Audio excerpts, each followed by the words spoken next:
যুবকরাই পারে সমাজকে পরিবর্তন করতে, যুবকরাই পারে একটি দেশকে পরিবর্তন করতে। বয়স যখন 20 বছর রসুল প্রতিষ্ঠা করলেন হিলফুল ফুজুল সংগঠন। আমাদের বিভিন্ন সংগঠন আছে না, তরুণ সংস্থা, যুব সংস্থা, বিভিন্ন সংগঠন থাকে। আমার রসুল সাল্লাল্লাহু আলাইহি ওয়াসাল্লাম যখন দেখলেন মক্কায় বিভিন্ন মানুষের প্রতি জুলুম করা হচ্ছে, অবিচার করা হচ্ছে, গরিব দুঃখী মানুষের উপরে জুলুম করা হচ্ছে, আমার রসুল চিন্তা করতে লাগলেন কি করা যায়।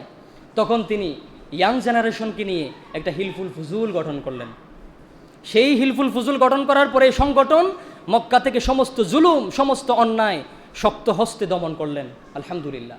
তা আমাদের যুবক ভাইদের প্রতি অনুরোধ করব, আপনারাও এভাবে সমাজের বিভিন্ন অপসংস্কৃতি চলে, সমাজের মধ্যে খারাপ কিছু চলে, এগুলো বন্ধ করার জন্য সাংগঠনিকভাবে একসাথে হয়ে ওয়াতাসিমু বিহাবিলিল্লাহি জামিআ, আল্লাহ বলছেন একসাথে থাকো, সংগঠনের মাধ্যমে আপনারা সেগুলো দমন করেন ইনশাআল্লাহ। যুবকরাই পারে সমাজকে পরিবর্তন করতে, যুবকরাই পারে একটি দেশকে পরিবর্তন করতে। এই যুবকরাই যুগে যুগে বিভিন্ন যুদ্ধে নেতৃত্ব দিয়েছিল। রসুল নিজেও ছিলেন যুবক, সেজন্য আমাদেরকে যৌবনকালকে সবচেয়ে বেশি গুরুত্ব দিতে হবে।